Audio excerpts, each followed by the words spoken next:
سلام طيني حبلنا كورات خطاتلتي تግራይ ሚድያ ኔትወርክ ንሎሙ ድማ ኣብ ትግራይ ዘሎ ምዕባለታትን ዝወሃው ዘሎ ፖለቲካዊ ትንታነታትን ሒዝናልኩም ኣለና ጽምዶ ቦገን ገለ ኤርትራውያን ዝተውሃው ርእይቶ ቀጽሉ ድማ መንግስቲ ፌደራል ኣብ ዝሕዚ እዋን ንትግራይ ዝገብሮ ዘሎ ፈኸራን ዝምልከት ኣብ መወዳእታ መለክዕታት ጫፍ ውድቀትን ክሕደትን ኣብይ ኣሕመድ ዘርእዩ ህልዋትን ሕልፉን መረዳእታ ዘዳህስስ መደብ ኣለና ንምክትታልኩም ብኽብሪ ብምዕዳም ናብ ዝርዝሮም ክነስግረኩም ኤርትራዊ ነጣፊ ማሕበራዊ ሚድያ ኤርሚያስ ማለት ውን ብናይ ማሕበራዊ ሚድያ ስሙ ኤሬ 360 ኣብ ርክብ ትግራይን ኤርትራ ነዲቡ ሓሳባቱ ከፊል ኣሎ ኤርሚያስ እቲ ሕዚ ዘሎ ጉዳይ ትግራዋይ ኣብ ኤርትራ ኤርትራዊ ድማ ኣብ ትግራይ መኒኻ ዘይብሉ ከም ድላይ ክንቀሳቀስሉ ይባህገ ይብል ኣብ ፖለቲካዊ ቅዋም መፈላላይ ኩሉ ይኽእል እዩ ኣብ ማንም ሰብ እንተኾነውን ንሱ ናይ ፖለቲካ ኮይኑ እቲ ሕውነታዊ ርክብ ህዝቢ ንህዝቢ ግን ብፖለቲካ ክጽለየውልን ባህላዩ ትማሊ ምስ ትግራዋይ ነርካ ሕዚ ምስ ኣብይ ምስላፍ ነውር እዩ ይብል ኤርሚያስ ከምቲ ሓደ ወዲ ኦሮሞ ከምቲ ሓደ ኣብ ክልል ኦሮሞ ዝነብር ዝኾነ ወዲ ኦሮሞ ናብ ኬንያ ናይሮቢ በጽሑ ንኽመጽእ መኒኻ ተዋይኻ ዝብሎ ዘየለ እጂ ንሕና ካሳයና እንደም ኣነ ንሳ ዝኾነ ትግራዋይ ናብ ኤርትራ ክኸይድ ዝኾነ ኤርትራዊ ከዓ ናብ ትግራይ ክኸይድ መኒኻ ዝብሎ ዘየለ ዓይነት ኩነታት ክፍጠር የዝደል ፖለቲካዊ መርገጽ ናይ በኔ ክህልዎን ንኽእል ግን እዚ ናይ ህዝቢ ረብሓ እዩ ንሱ ይዝዓቢ እንተ ደኣ ትማሊ ትግራይ ተጎዲኣ ኣብ ጎኒ ትግራይ ኣለና ትግራይ ማለት ፍንጫሕ መሰንገልና ሕዋትና እዮም እቲ ኣብ ዓለም ንዓና ዝመስል እቲ እንኮ ንሱ ጥራይ እወ ትክክል ኮይ ግን ጥሊልካ ሕጂ ኣብ ኣብይ ኣሕመድ ከይድካ ክትስለፍ ኣይግባእካ ወሲኸ ድማ እቶም ትማሊ ህዝቢ ትግራይ ተጎዲኡ ንሓግዞ ኣሕዋትና እዮም ዝብሉና ዝነበሩ ሕዚ ኣበየሎ ብምባል ትማሊ ጀኖሳይድ ትግራይ ዘይኣምን ኣይመቓልስትናን ይብሉና ነይሮም እንታይ ደኣ ኮይኖም ሕዚ ናብ ጀኖሳይደር ኣብይ ኣሕመድ ከይዶም ይብል ኣባላት ቤርጌድና ሓመዱ ጽምዶ ክቃወምዎ ይስምዑ እዮም እንተኾነ ህዝብታት ትግራይን ኤርትራን ኣሓት ምዃኖም ክደጋገፉ ከም ዘለዎምን ተደጋጋሚ ዝዛረብዎ እዩ መበገሲ ሕትኡ ናይ ሕሉፍ ጠለዋቶም ምዃኑ ዝዛረብ ኤርሚያስ ድማ ትማሊ ጀኖሳይድ ትግራይ ዘይኣምን ኣይመቓልስትናን ይብሉ ነይሮም ሕዚ ደኣ ንምንታይ ናብ ኣብይ ተጣዊቖም ይብል ተማልኮ ጆኖሳይድ ትግራይ ዘይኣምን ኣይመቃልስትናን ነይሩ ይባሃል ጆኖሳይድ ትግራይ ዘይኣምን ኣይመቃልስትናን ይብሉ ነይሮም እንታይ ደኣ ኮይኖም ናቱ ጆኖሳይደር ኣብይ ኣሕመድ ከይዶም እጂ እንታይ ኣነ እንታይ ዝብል ንህዝቢ ዘረብሕ ፖለቲካ ይሰርሑዶም ነይሮም ወይስ ኣይኮነን ኣብ ትግራይ ዝነበረ ምድንጋጽ ሰብኣውነት ዝተሰምዖ ጎረቤትና ሃገርና ኣብ ጥቃኻ ዘሎ ጎረቤትካ እንተ ደኣ ተደኺሙ ምድኻም ናትካ ምዃኑ ንዕኡ ታርጌት ዝገበረ ፖለቲካ ድዮም ዝሰርሑ ነይሮም ወይስ እንታይ ዝበሃል ኣሎ በማሕረኛ የትም ፍጩ ዱቄቱን ኣምጩ እቲ ህዝቢ ዝጸነተ ይጽነት ንሕና ስልጣን ንሓዝ ኣለው ኮይም ኣብ ኤርትራ 1 ሚልዮን ሰብ ዋላ ጠፊኡ ስርዓት ተቀየረ ምንም ጸገም የብልናን ዝብሉ ብድፍረት ከምኡ ዝዛረቡለው ዝጠፍአ ይጥፋ ስልጣን ዝብል ጠለብ ከም ዘለዎም ካብ ስርሖም ትርዳ ዝብል ኤርሚያስ ቅድሚ ሕዚ እውን ዝጠፍአ ይጥፋ ጥራሕ እቲ ስርዓት ይተኣልየልና ዝብል ሕቶ ከም ዝነበሮም ይዛረብ ኣዲዩ ገዲፉ ኣዶ ጎረቤት ዘኽብር ከም ዘይኽበር ኩሉ ኣባላት ቤርጌድና ሓመዱ ድማ ረብሓ ኤርትራ ከይሓለው ረብሓ ትግራይ ክንሕሊ ኢና መዋሎም ንምእማን ዝኸብድ እዩ ይብል እንተኾነ ኣብ ኣባላት ቤርጌድና ሓመዱ ንኹሎም ኣይንፈርዶምን ፖለቲካና ከም ፖለቲካ ግን እቲ ርክብ ረብሓ ህዝቢ እዩ ኢሎም ዝደግፍዎ እውን ኣለው እዮም ይብል እንተኾነ ንሶም ብኣጻብዕ ዝቁጸሩ እዮም በቶም ምስ ኣብይ ተሻሪኾም ዘለው ተዓብሊሎም እዮም ይብል ጽምዶ ዝቕበል ትግራዋይ ንምንታይ ገበነኛ ይግበር ዝብል ኤርሚያስ ትማሊ ትግራይ ምስ 7 ሓይልታት ገጢማ ህዝቢ ትግራይ ጸገም በጽሕዎ እናበሉ ነዚ ኩሉ መከራ ዘብጽሐ ኣብይ ኣሕመድ ደኣ ንምንታይ መሻርክቶም ገይሮሞ ይብል ኣሰላልፋ ፖለቲካና ድላዩ ይኹን ግን ድማ ትጽምዶ ንኣዶ ትግራይን ኤርትራን የርባሓደ ዝብል እንተተመሊሱ ዘይንቕበለሉ ምኽንያት የለን ስለዚ ኣብ ክልቲኡ ኣሓት ህዝብታት ዝገብርዎ ዝነበሩ ደም ፍሳስ ተኣሪሙ ሕውነቶም ይክቕጽል ዘለዎ ይብል ብጣዕሚ ካብ ዝገርመኒ ነገር እንታይ ኣላ ትማሊ እንታይ ይብሉ ከም ዝነበሩ ዝዝክርዎ ዶ ኣይዝክርዎን ይገርመኒ እምበር ጽምዶ ዝቕበል ትግራዋይ ጸላኢ ህዝቢ ኤርትራ ይብልዎ ጀሚሮም كمي مالت زي حزب تግራይ سي سلام كركب صبو ايكونن مش كي موتينا تقاليسنا نبل نيرنا مش شوعت حيلتات كوينوم اب غوربيتنا زلو حزبنا حاونا زخونه تግራዋይ كموت عين فقدن يبلو نيرا تيدا كوينوم حجي نستي شوعت حيلتات صويعو كچفچف زصنحه مكره حزب تግራይ اب كمز درجه زبصحه ابي احمد مسارحتنا بلولو سنا حتو زخونه ስለዚህ አነ አንታ ትግራዋይ አንታ ኤርትራዊ ንቃህ ተጽግበኒ ቅጫ አሞጎጎ አንከላይ አቦታትና በቃ ተጽግበኒ ቅጫ ነሳያ ኤርሚያስ ወሲኹም ኤርትራ ክድፈር ሱቕ ዝብል ትግራዋይ ትግራይ እውን ክድፈር ሱቕ ዝብል ኤርትራዊ ክህሉ የብልን ድማ ኢሉም ከምቲ ቅድሚ ሕዚ ንቃለስ ዝነበርና ንቃለስ ኤርትራ እንትድፈር ሱቕ ኢሉ ዝርኢ ትግራዋይ ንነውሲኡ ዘጥፍእ ዘሎ ብኡ ልክዕ ድማ ትግራይ እንትድፈር ሱቕ ኢሉ ዝርኢ ኤርትራዊ ንዓርሱ ይሃስም ምህላው እዩ ክዝረብ ዘለዎ ይብል ትግራይ ኣብይ ኣሕመድ በሊዕዋ እንተዝነብር ነይሩ ሎሚ ኤርትራ ሰላም ኣይመሃለወትን ይብል ቅድሚ ሕዚ እውን بميدياتاتهم يوصوا نيرهم يوم بشعبية ويانا مستفاخا دحري دما الشعبيات في خانة واسمرا زبل أنفتات كم زنورهم بميدياتاتهم ينفتلنا نيرهم يوم كم زعينة حدقا انت متصول دويل كام حساب كدليم تقراوا يوخن ايرتراوي ببوليتيكانياتا سلامهم نخيز الرق كحاوري يزلوهم فلما بعلم كل تيم هزبتات نسلامهم يوم كسر حزلوهم يبل لومي ايرترا كدفر كلا سق زبل تقراوي ننوسي زتطفئ لومي نتግራይ كدفر كلا سق زبل ኤርትራዊ ننوسي زتطفئ حسب كتبلو كلكم ትግራይሲ አብይ አሕመድ በሊዕዋ ተዝኸውን ኤርትራ ሕጂ ሰላም ማሕደረት ኤርትራ ሰላም ማሕደረት ዘኩል ጊዜ ምን ይዝከረኒ ጋዜጠኛ መንሽሙ ታምራት በሻቢያ ወያኔን በልተ በወያኔ ደግሞ ሻቢያን በልተ ከዛ በኋላ በቃ በለ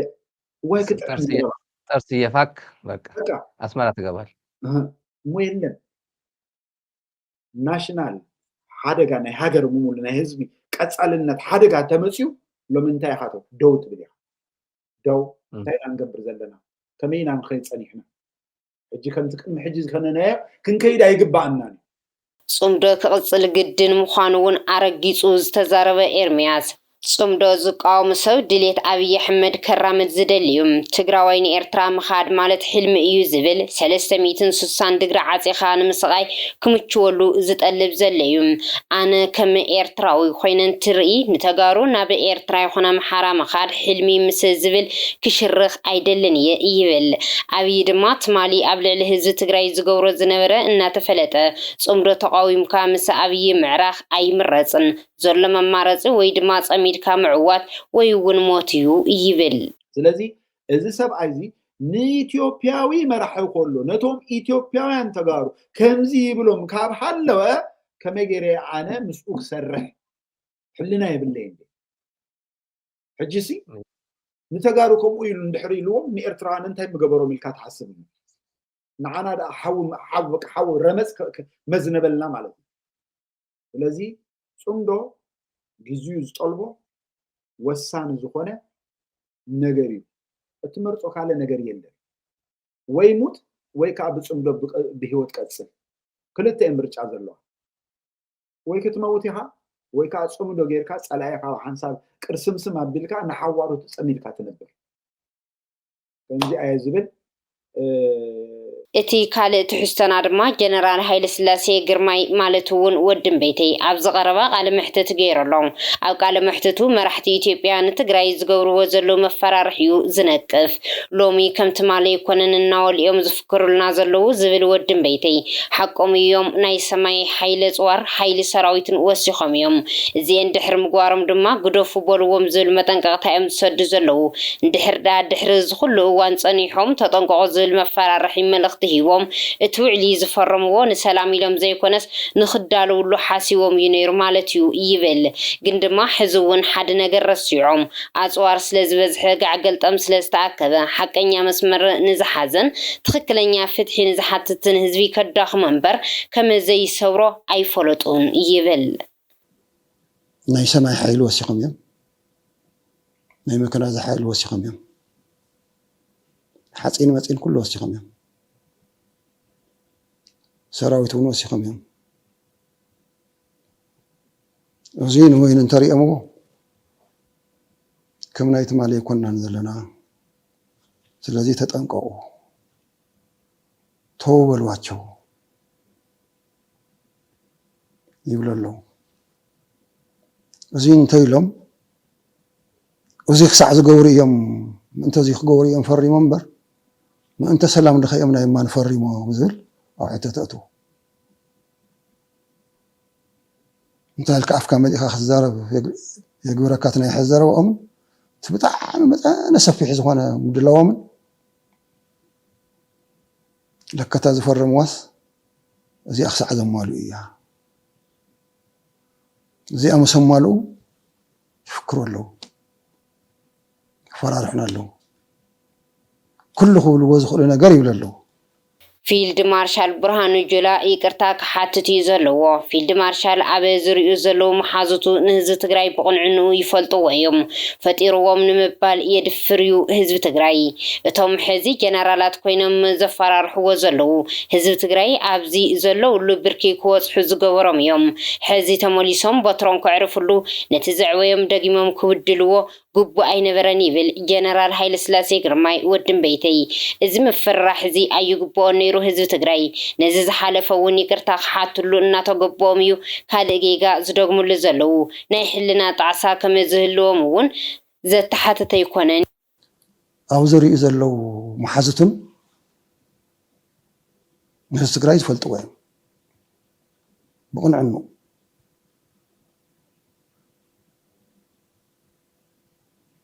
أنا فتير وهم كولي خليه نتزفتر نتزعويهم حزبي نتناوز درجة ذي زوصحهم حزبي كابدي أمون أبي أمون زولدوهم من العلي هيوتهم والعيلو عدحينو عاوز حزب وصحهم وزلوا درجة وصحوا ናይ ትግራይ ኣስተዋፅኦ ኣብ ዝኾነ ግዜ ዝኾነ ሕሊናን ልቦናን ዘለዎ ሰብ ክርስዕ ዘይብሉ ብፍላይ ድማ እንተደሊኹም ኪዱ ተገንጸሉ ዝብል ሓሳብ ኣይግባእን ነይሩ ነታ ሕዚ ዘላ ኢትዮጵያ ዝለዓለ ብፅሒት ዘለዎ ሰብ ዋና ተጋሩ እዮም ንኢትዮጵያ ንምፍጣር ልዑል ብፅሒት ዘለዎ ህዝቢ ትግራይ እናሃለወ ካብቲ ዝነደቐ ገዛ ውፃእ ክበሃል ከሎ ክሓፍሩ እዩ ዘለዎም ተጋሩ ዕቑባ ሓቲትና ይኮናን ኣብ ኢትዮጵያ ዘለና ዋጋ ከፊልና ዝሃነፅናዮ ዓዲ እያ ሕዚ እውን ካብ ፊልድ ማርሻል ይኹን ኣዕርኽቱ ትፅቢት ዝግበረሎም ሕቶ ህዝቢ ትግራይ ምግንፃል ዘይኮነስ ንኽነብር መሰልና ኣይትድፍኡና ኣይተጥፍኡና እዮም ዝብሉ ዘለዉ ኢሎም ኩማጎት እዮም ዘለዎም ኣብ ጎንና እዮም ደው ክብሉ ዝግብኦም ዝወረርና መሬት ድማ ኣሎ መሬትና ኣብ ኢድኩም እዩ ዘሎ ካብ መሬት ተመዛዊሉ ሓሳረ መከርኡ ዝርኢ ህዝቢ ኣለና ስለዚ እውን ናብ ቦትኡ ክምለስ ድምፂ ክኾንዎ እዩ ዝግባእ ነይሩ በዓል ፊልድ ማርሻል ብርሃኑ ጁላ ይብል ውፃእ ክበሃል ተሓደ በዓል ገዛ ኮይኑ ተሓደ ጓና ውፃእ ዝበሃል ክኸውን ንፊልድ ማርሻል ሰብ ገዛ ኮይኑ ትግራዋይ ፀጋዕተኛ ኮይኑ ከፈለክ ክተገንፀል ኩሉ ክሕፍሮም ኣለዎ ክሓፍሩ እዮም ዘለዉ እንታይ እየ ዝበልኩ ናይ ኣፍ ወሎ እንታይ ይኽእሉ ኣለዉ ምስ ዕቑባ ዲና ሓቲትና ተጋሩ ኣብዚ ዓዲ እዚኣ ፀግዕተኛታት ዲና ተሰዲድና ዲና ኣቲና ካብቶም ነዚ ዓዲ እዚኣ ዝፈጠሩ ህዝብታት ፈጠርቲ ኮይና ነክሂዱ ክብሉ ጌጋ እዩ ሕዚ ንክልተና ዘዋፀና ሓዚ እውን ትዝብልዎ ዘለዉ መንገዲ እንተይኮነስ ኣነ ድሕሪ ሕዚ ካብ ፊልድ ማርሻል ብርሃኑ ጁላን መሰላትን ኣዕርኽትን ሰዓውትን ዝርእዩ ዘለዉ ህዝቢ ትግራይ ናብ ካልእ ሸርሕታት ኣትዩ ዝብል ክስታትን ከም ዝለዓለሉ ብምዝኽኻር እንተኾነ ህዝቢ ትግራይ ኩናት ብፍጹም ኣይደልን ውዕሊ ፕሪቶርያ ይተግበር ጥራሕ ኢና ዝበልና ዝበለ ጀነራል ወድን በይተይ እዞን ሕቶታት እዚአን ናብ ኤርትራ ወይ ድማ ፋኖ ኣይሰዳናን እየን እዞን ሕቶታት ተገንጸሉ ዘብላውን ኣይኮናን ክሓስቦ ከለኺ ግን ይብል እዚ ዘብሎም ዘሎ ንምንታይ መሓርናዮም እዩ ከምቲ ናይ ፈለማ ከጥቁዕና ከለዉ ምክንያት ዘምፅኡልና ሕዚ እውን ውዕሊ ፕሪቶርያ ስለዘይፈፀሙ ካልእ ሽርሒ ስለዝሓሰቡን ዝፈጥርዎ ዘለዉ ሰበብ እዩ ይብል ብምፍርራሕ ዝፈረምኩምዎ እምበኣር ገደፍ ኣይበሃልን ዝብል ጀነራል ወድን በይተይ ንሕና ውዕሊ ፕሪቶርያ ይተግበር ኢና ንብል ዘለና እምበር ኢትዮጵያ ክትፈርስ ኣይሰራሕናን ይብል ህዝባዊ ወያነ ሓርነት ትግራይ ሰራዊት ትግራይ ካልኦት ፖለቲካዊ ፓርቲታትን ንብሎ ዘለና ብድምር ኣብ ትግራይ ዘለና ፍጡራን ኩናት ኣይንደልን ብፍጹም ኣይንደልን ኢና ንብል ዘለና ስለዝኾነ ውዕሊ ፕሪቶርያ ይተግበር ኢና ንብል ዘለና ይተግበር እምበር ናብ ሻዕብያ ክንከድ ኢና ደልና ኢና ናብ ፋኖ ክንከድ ኢና ደልና ኢና ንግብፂ ክንከድ ኢና ደልና ኢና ናብ ኦላ ክንከድ ኢና ደልና ኢና ውዕሊ ፕሪቶርያ ይተግበር ተነውዕ ውዕሊ ፕሪቶርያ ዝተቐመጠ ኣብ ሙሉአን ይተግበራ እዚአንስ ከመይ ገይረን ፋኖ የብላ ናብ ፋኖ ሕብረት የምፃ ከመይ ገይረን ናብ ግብፂ ይሰዳና ከመይ ገይረን ናብ ኤርትራ ይሰዳና ከመይ ገይረን ተገንጸሉ የብላና እዚ ተቃሊሱ ምዕዋዝ ዝለመደ እናተወራረሰ ዝኸይድ ልምዲ ኣለና እዩ ዝበለ ጀነራል ወድን በይተይ መንእሰይ ፍሪና ኢና እውን ይብል መንእሰይ ትግራይ ሞት ሃለይሉ ንድሕሪት ኣይበለን ሞት ፈሪሑ ዝተርፍ ሕቶ እውን የለን በብመዓልቱ ናብ መድረኽ እናወፃኻ ምፍርራሕ ዋጋ የውልን መንእሰይ ፍሪና ኢና ኩሉ ህዝቢ ትግራይ ድማ ተጋዳላይ ኮይኑ እዩ ከም ወርቂ ተፈቲኑ ዝወፅእ ሕቶታቱ ተቃሊሱ ምዕዋዝ ዝለመደ ህዝቢ እዩ ኮይኑ ዘሎም ሰዓራይ ስነ ልቦና ዝወነነ ንባዕሉ ዝሃነፀ ካብ ቃልሲ እውን ዝተሃነፀ ማሕበረሰብ እዩ ዘለና ተጋሩ ይብል ጀነራል ሃይለ ስላሴ ግርማይ ወድን በይተይ ክትቀተሉ ኢኹም ክትቀንፀሉ ኢኹም ክትእሰሩ ኢኹም ንበሃል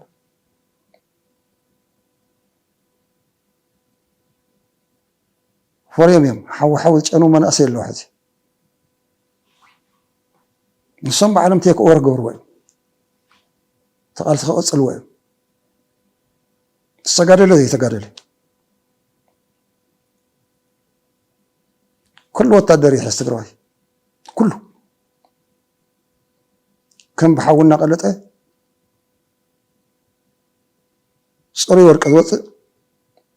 عاوزهم زقلتنا يوم كلهم يحاول فتناتات كم ورقنا قلته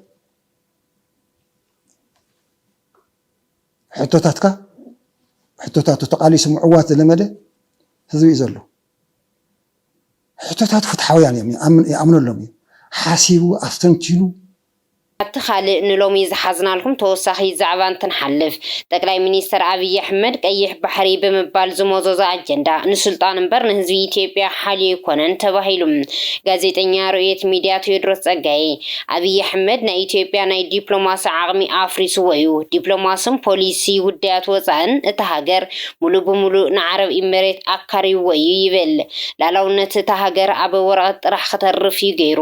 መዋቕር ድሕንነቶም ይኹን ቁጠብኦም ካልኦት ሃገራት ክቆፃፀርዎ ገይርዎ እዩ እቲ ዲፕሎማስያዊ ዓቕምታት ምስ መን ተዓርኽ ምስ መን ትበኣስ እውን እቲ ሃገር ብዓርሳ ኣብ ዘይትውንነሉ ብርኪ ኣብፅሕዋ እዩ እቲ ዓይነት ቅዋማት ክተራምድ ከመይ ዘለዋ ብማዕዶ ዝውስኑላ ብሳንባ ዓረብ ኢሚሬት ተንፍስ ሃገሪ ገይርዋ ዘሎ ይብል